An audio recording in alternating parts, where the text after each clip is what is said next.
O Banco de Moçambique diz que há elementos que constavam da sua proposta técnica do Fundo Soberano omitidos na proposta final do governo. Em relação às suspeitas de falta de integridade do banco, a instituição contraria as acusações e diz que tem capacidade técnica e até integridade para gerir o fundo.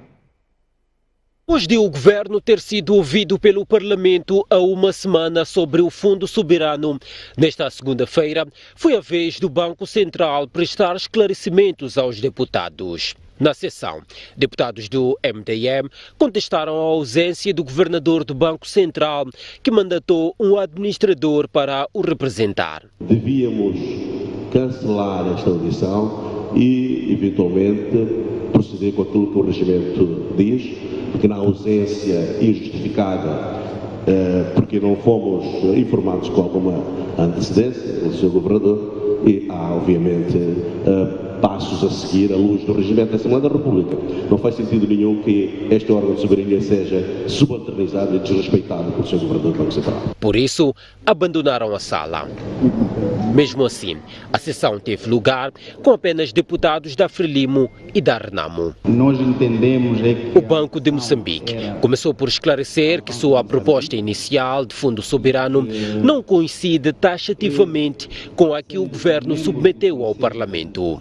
Nem todos os aspectos que constam da proposta técnica inicial que foi preparada pelo Banco de Moçambique estão na sua íntegra na proposta de lei, e há aspectos que estão na proposta de lei que não constam da proposta técnica preparada pelo Banco de Moçambique. Jamal Omar explicou ainda que o Fundo Soberano é uma conta que deverá ser gerida por uma instituição já existente e explica o porquê de se criar uma conta dedicada. Se nós tivermos uma instituição e não uma conta, nós corremos o risco de ter dois orçamentos no país.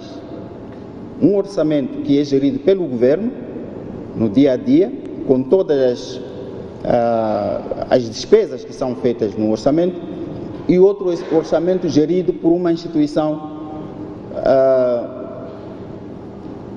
que é a tal instituição que vai fazer a gestão do Fundo Soberano, porque, nesse caso, essa instituição teria que fazer investimentos domésticos. Então, aqui a questão é, nós separamos aquilo que são os investimentos domésticos, e esses serão da responsabilidade do governo em sede do orçamento, e a outra parte que seria de poupança, ela iria para uma conta que seria gerida então pelo gestor operacional. Quanto à remuneração do Banco Central como gestor do Fundo Soberano, o administrador diz tratar-se de uma prática internacional e que o valor não é para pagar aos funcionários do banco. A gestão do Fundo Soberano tem aspectos um pouco mais complexos, e isto nós sabemos pelo nosso papel como gestor de reservas internacionais, porque esses investimentos que são feitos no mercado internacional são mercados complexos, em alguns casos, e em muitos deles exigem especialidades. E é exatamente para essas especialidades que é preciso ter algum fundo para poder contratar essa especialidade. Em relação à integridade do banco, colocada em causa por alguns deputados, o administrador diz não ter dúvidas sobre a capacidade técnica de gestão do Banco de Moçambique. O Banco Central passa a ser o gestor operacional do fundo.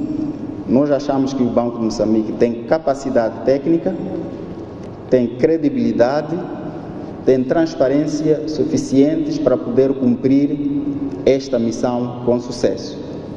É nossa convicção, mas, como eu disse, as experiências internacionais sobre a questão de quem gera o fundo são variadas e nós, como moçambicanos, podemos tomar aquela que melhor acharmos que vai se ajustar à nossa realidade. O Fundo Soberano será uma conta de poupança e rentabilização de parte do dinheiro a ser arrecadado dos projetos de exploração de petróleo e gás natural em Moçambique.